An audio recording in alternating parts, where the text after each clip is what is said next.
मेरी माँ हर जगह मजबूर हो गई थी। लोग कहते थे कि मेरी मम्मी के हाथों में जादू है।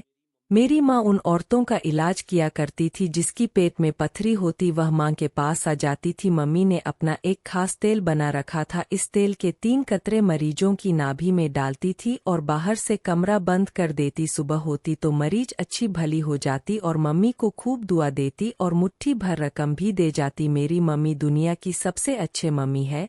वह कमाए हुए सारे पैसे मेरी हथेली पर रख देती थी और कहती थी कि तू इन सब चीजों की मालकिन है। मेरा मान बढ़ जाता था। आज भी मम्मी के पास एक खूबसूरत सी लड़की आई थी और साथ में लड़की की माँ भी रो रो कर अपनी हालत के बारे में बता रही थी। वह हसीन सी लड़की कम से कम मेरी उम्र की होगी। इस लड़की को देखकर बोली, आपको जरूर नजर लगी है। वह मेरी बात सुनकर खामोश हो गई थी। मम्मी ने इस लड़की को रात का टाइम दे दिया और कहा कि भगवान ने चाहा तो सुबह तक तुम बिल्कुल ठीक हो जाओगी। इस लड़की की माँ मम्मी को दुआएं देती चली गई थी। मैं सोच में पड़ गई, मम्मी के पास अभी तक कम उम्र और जवान लड़कियां ही इलाज के लिए क्यों आती है। मैं मम्मी से बोली, मम्मी गुर्दे में पथरी यह सिर्फ जवान लड़कियों को ही क्यों होती है? मैंने कभी किसी बड़ी उम्र की औरत को आपके पास इलाज करवाने के लिए आते नहीं देखा। मम्मी मेरी बात सुनकर एकदम चौंक गई। मेरी मम्मी बोली, नी तुम देख रही हूँ कि तुम्हारी जुबान बहुत बहुत तेज होती जा रही है। हंसकर बोली, मैं आपका खास तेल अपनी जुबान पर जो लगाती हूँ। मम्मी पानी पी रही थी। उन्होंने गुस्से में वह गिलास दीवार पर दे मारा। गिलास के कई टुकड़े हो गए थे जबकि मैं अंदर से डर गई थी। जल्दी उठी और अपने कमरे में चली गई। मैं चुप कर बैठी थी, ना जाने आज उन्हें क्या हो गया था और मैं रोती चली जा रही थी। थोड़ी देर बाद मम्मी मेरे कमरे में आई और मुझे गले लगाकर प्यार करने लगी थी और बोली, नीतू मेरे काम के बारे में बात ना किया करो, मुझे अच्छा नहीं लगता। मैंने रोते हुए मम्मी से वादा कर लिया था कि कभी आपके काम में दखल अंदाजी नहीं करूंगी। मैंने मम्मी के डर से तो यह तय कर लिया था कि उनके इस काम में कभी नहीं बोलूंगी, मगर उन्होंने मुझे चौंका दिया था। इंसान की आदत होती है कि उसे जिस चीज से मना किया जाए वह उसी तरफ चला जाता है। मैंने भी दिल में ही ठान लिया था कि मम्मी के इलाज का तरीका जानकर रहूंगी। हो सकता है कि हम दोनों माँ बेटी मिलकर इस काम को आगे बढ़ा सके। रात हुई तो वही प्यारी सी लड़की आई और कमरे में चली गई और फिर 15 मिनट बाद मम्मी बाहर आ गई। मम्मी ने दरवाजे को बाहर से ताला लगा दिया और चाबी अपने पास रखकर सोने के लिए लेट गई। वह सारा दिन की थकी हुई थी इसलिए जल्दी सो गई थी। थोड़ी देर बाद ही कमरे में मम्मी के खर्राटे गूंजने लगे। मेरे दिल में ख्याल आया कि क्यों ना मम्मी की चाबी उठा लूं और उस लड़की के पास जाकर बैठ जाऊं। वह थी भी तो कम उम्र की, क्या पता उसे डर लग रहा हो। मैंने जल्दी से जाकर मम्मी के तकिए के नीचे नीचे से चाबी उठा ली और जल्दी जल्दी कमरे से बाहर निकल आई। मैंने पीछे मुड़कर देखा तो मम्मी सो रही थी। जैसे ही आगे बढ़ी उसी वक्त मुझे बाजू से पकड़कर किसी ने अपनी तरफ खींचा। पीछे मुड़कर देखा तो मेरे कदमों तले जमीन निकल गई थी। मेरा नाम नीतू है। जब मैं छोटी सी थी तो मेरे पिताजी का देहांत हो गया था। उनकी मौत के बाद ऐसे लगा जैसे किसी ने हमारे सर से छत छीन ली हो। अब आए दिन मकान मालिक हमारे घर आकर बैठा रहता। वह अपने किराए का तकाजा करता तो हाथ जोड़कर उससे थोड़ी और मोहलत मांग लेती। वह मकान मालिक मम्मी से बोला कि कभी अपनी सूरत देखी है आईने में? तुम कितनी हसीन हो, लगता नहीं कि तुम एक बच्चे की माँ हो। तुम रोना धोना छोड़ो और मुझसे शादी कर लो। यह मकान तुम्हारे नाम कर दूंगा और तुम्हें बड़ा खुश रखूंगा। किचन के दरवाजे की ओर से यह सब देख रही थी। मेरी आंखों से आंसू चले जा रहे थे। मेरी मम्मी गंदे अंकल के साथ शादी कर लेगी, फिर मेरा क्या होगा? मैं किधर जाऊंगी? मैं हर वक्त रोती रहती थी और पापा को पुकारती जा रही थी। तभी मम्मी ने मकान मालिक के चेहरे पर जोर से थप्पड़ मारा। मैं बहुत दूर खड़ी थी और फिर मेरे भी कानों में साए साए होने लगी थी। मम्मी ने उसका गिरेबान पकड़कर घर से बाहर निकाल दिया था। अगले ही दिन हमने वह घर छोड़ दिया और एक नए इलाके में आप बसे थे। यहाँ आते ही मम्मी के हाथ जादुई तेल कहाँ से लग गया था कि हमारी तो काया ही पलट गई। मम्मी ने खुद अपना मकान खरीद लिया। हमारे तो दिन फिर गए। मम्मी को लोग काफी जानने लगे थे और मम्मी दूर दूर तक मशहूर हो गई थी। लेकिन आज तक मेरे कानों में मम्मी का वह थप्पड़ अक्सर याद आता था जो उन्होंने मकान मालिक को मारा था। तब मम्मी जवान थी, हाथों में ताकत थी, लेकिन आज भी पहले जैसा ही दम था और इसका अंदाज़ा मुझे आज हुआ था। मैं ताले में चाबी लगाने लगी और मुझे पकड़कर किसी ने अपनी तरफ खींचा था। पीछे मुड़कर देखा तो कदमों तले से जमीन निकल गई। वहां तो मेरी मम्मी खड़ी थी और वह मुझे अपने गुस्से से देख रही थी। मम्मी ने मेरे गाल पर इस कदर जोर से थप मारा था कि जमीन पर गिर पड़ी थी। मेरी आंखों से आंसू बहने लगे। कुछ सुने बगैर कमरे में चली गई। आज दिल बुरी तरह से टूटा हुआ था। मम्मी को यह सब नहीं करना चाहिए था, उन्हें मुझ पर हाथ नहीं उठाना चाहिए था। मैं रोती जा रही थी और साथ साथ मम्मी को दिल में यह कहती जा रही थी कि आपने यह सब अच्छा नहीं किया। मेरे दिमाग में ख्याल आया, हो सकता है माँ का कोई बड़ा राज इस कमरे में छुपा हुआ हो। वह शायद डरती है कि कहीं मुझे हकीकत ना मालूम हो जाए। मैंने सोच लिया था कि मम्मी का राज जानकर रहूंगी और मम्मी के सामने बिल्कुल नॉर्मल रहूंगी ताकि उन्हें मुझ पर किसी किस्म का शक ना हो। सुबह हुई तो वह कमरे में आई। उनकी आंखें सूजी हुई थी, ऐसा लगता था जैसे वह रात भर रोती रही हो। वह मेरे सामने हाथ जोड़े हुए खड़ी थी और बोली, मेरी बेटी, अपनी मम्मी को माफ़ कर दो। मैं जानती हूँ कि मुझसे बड़ी गलती हो गई है, मगर तुम नहीं जानती कि इलाज करने वालों के भी कुछ उसूल होते हैं और सबसे बढ़कर उसूल यह होता है कि मरीज को प्राइवेसी दी जाए। मैं भी यह सब करने की कोशिश कर रही थी। तुम मेरी हिम्मत बनने की बजाय मुझे तंग करने लगी हो। अगर तुम यह सब करती रहोगी तो मुझे लगता है कि मैं लोगों के इलाज से हाथ खींच लूंगी। उन सब का गुनाह फिर तुम्हें ही लगेगा। फिर यह भी याद रखना कि हमें एक बार फिर से गरीबी का मुंह देखना पड़ेगा। हर चीज के लिए तरसना पड़ेगा। मंजूर है? मैंने ना में सिर हिला दिया। मैं बोली, मम्मी, आज के बाद आपको मेरी तरफ से किसी भी किस्म की शिकायत नहीं होगी, इसलिए आप अपना काम जारी रखें। मम्मी खुश हो गई तो मैंने भी सोच लिया कि जो जैसा चल रहा है चलने देती हूँ। माँ को तंग करना मुनासिब नहीं है। फिर मम्मी की यह बात सही थी कि इलाज की जगह पर प्राइवेसी जरूर होती है। मैंने अपने दिलो दिमाग से शक खत्म कर दिया था, मगर मैं नहीं जानती थी कि आगे कुछ ऐसा हो जाएगा कि मुझे अपनी माँ के वजूद से नफरत हो जाएगी। एक हफ्ता आराम से गुजर गया था। मैंने मम्मी को तंग नहीं किया। मम्मी खुश थी मगर मैं परेशान थी। हसीन हसीन चेहरे वाली लड़कियां मम्मी से इलाज करवाने आती थी तो दिल में शक बैठ गया था कि पत्थरी सिर्फ जवान लड़कियों को ही होती है।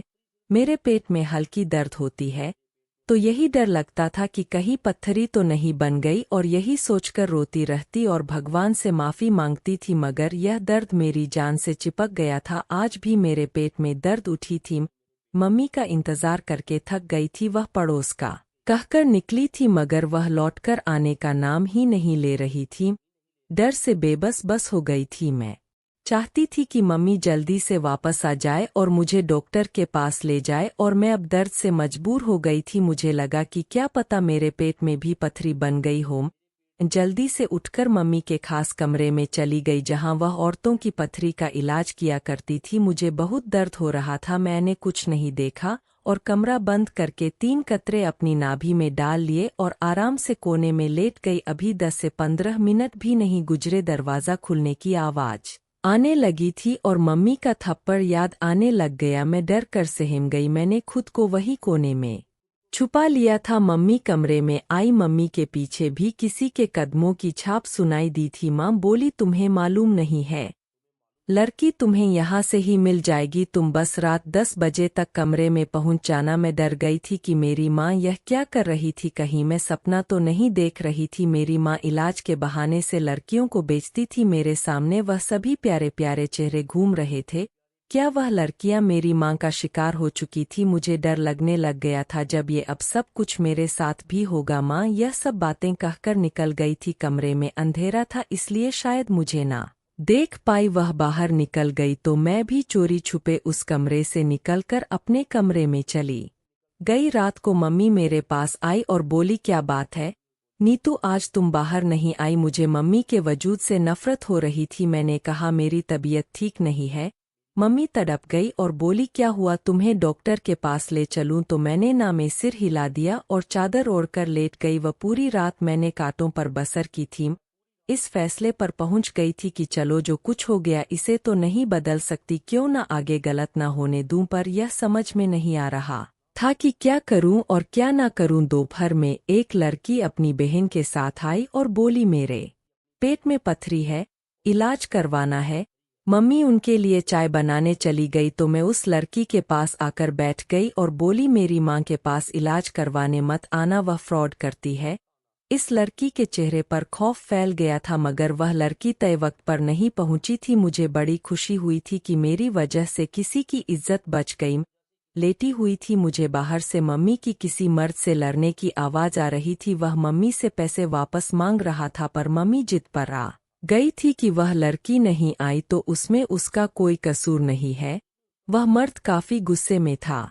आखिर मेरी मम्मी ने हार मान ली और उस आदमी के पैसे वापस लौटा दिए। मगर मम्मी जब कमरे में आई और मैं बोली, मम्मी यह आदमी कौन था, वे आपसे क्यों झगड़ा कर रहा था? मम्मी बहुत डरी सहमी सी लगी थी। वह बोली, कुछ नहीं, तुम चुपचाप लेट जाओ। मैंने उनकी बात मान ली थी। मुझे लगा कि शायद यह सारा सिलसिला आज खत्म हो जाएगा, अब सब कुछ सुधर जाएगा, मगर यह सिर्फ मेरा ही ख्याल था। मम्मी सुधरने वाली नहीं थी। मैंने सोचा कि अब मैं मम्मी से साफ साफ अल्फाज में बात करूंगी, उनसे कह दूंगी कि आपकी असलियत जानती हूँ, अब यह सब कुछ नहीं चलेगा। रात हुई, एक लड़की इलाज के लिए मम्मी के पास आई। मैं कमरे से छुपकर इसे देख रही थी। वह दुल्हन की तरह सजी संवरी थी। आज मौका था कि मम्मी के सामने जाकर खड़ी हो जाऊं और उनके काम की हकीकत मालूम कर लूं।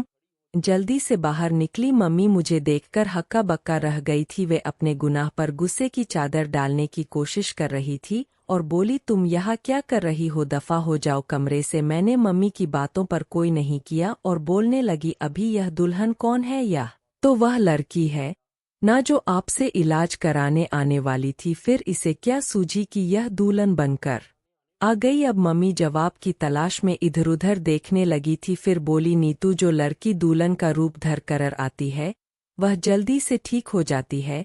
मैंने ही इसे कहा था कि ऐसा कपड़ा पहनकर आना। मैं बोली, मम्मी मुझे लगता है कि मेरी सारी जिंदगी झूठ पर ही है। मुझे आपकी एक एक बात पर शक हो रहा है। न जाने कि पापा के मरने के बाद आपने मेरी परवरिश किस तरह की होगी, कहाँ से मुझे पढ़ाया लिखाया होगा। मम्मी आप जानती है, कुछ रोज पहले मेरे पेट में दर्द हुआ, जैसे मेरे पेट में भी पत्थरी बन गई है। मैं दर्द से टप रही थी। 2 घंटे आपका इंतजार करती रही, मगर आप घर वापस ना लौटी। दर्द बहुत बढ़ गया था। मैं आपके क्लिनिक में चली गई थी और आपका खास तेल उठाकर 3 बूंदें नाभि में डाल दी और एक किनारे पर जाकर लेट गई कि कहीं आप मुझे देख ना ले, क्योंकि मुझे वह थप्पड़ याद था जो आपने मुझे मारा था। आपको पता है फिर क्या हुआ? आप कमरे में आ गई थी। आपने उसे 10,000 मांगे थे और कहा था कि लड़की मिल जाएगी। मम्मी आप पैसे के लालच में इस कदर गिर गई है।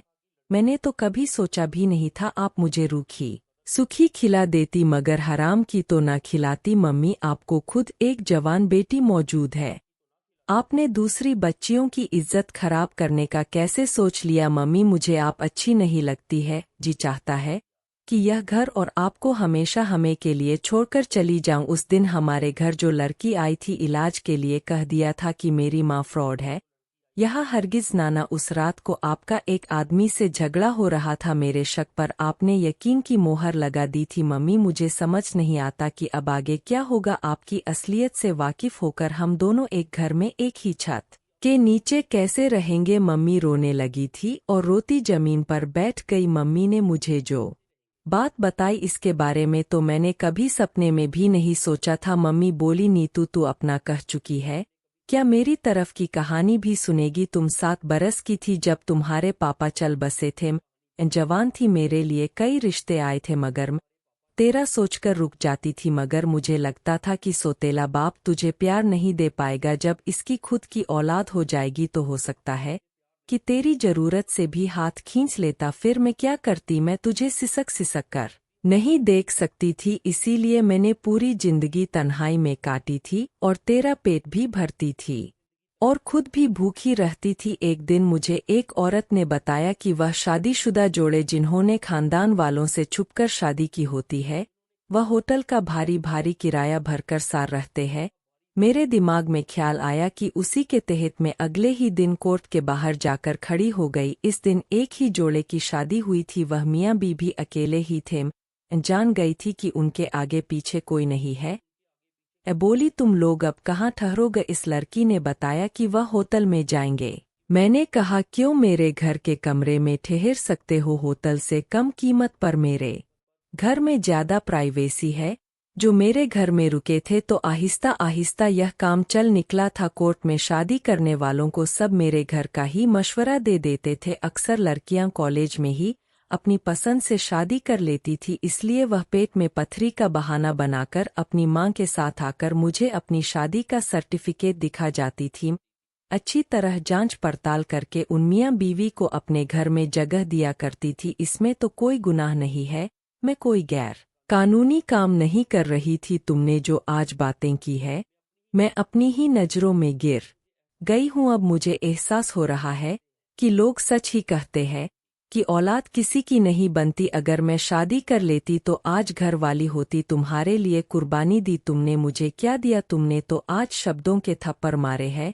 माँ की बातें सुनकर मैं कांप गई थी। वाकई में मैं कितनी बुरी थी। अपनी फरिश्ते जैसी माँ पर शक किया, उनके लिए ऐसे शब्दों का प्रयोग किया कि मैं फूट फूट कर रोने लगी थी और मम्मी के कदमों में बैठ गई। मैंने कहा मम्मी, जहाँ तूने मुझ पर इतने एहसान किए हैं, आज एक और कर दे। इस नाफरमान औलाद को माफ़ कर दे। अगर तू मुझे माफ़ ना कर पाई तो मैं भी खुद को कभी माफ़ नहीं कर पाऊंगी। ना जाने मम्मी का दिल कैसे पिघल गया। उसने उठकर मुझे गले से लगा लिया। यह इशारा था कि मम्मी माफ़ कर चुकी है, मगर सच तो यह है कि खुद को अभी तक मैं माफ़ नहीं कर पाई थी, खुद से नज़र नहीं मिला पा रही थी। अगर आपको वीडियो पसंद आए तो लाइक और सब्सक्राइब करना न भूलें। धन्यवाद।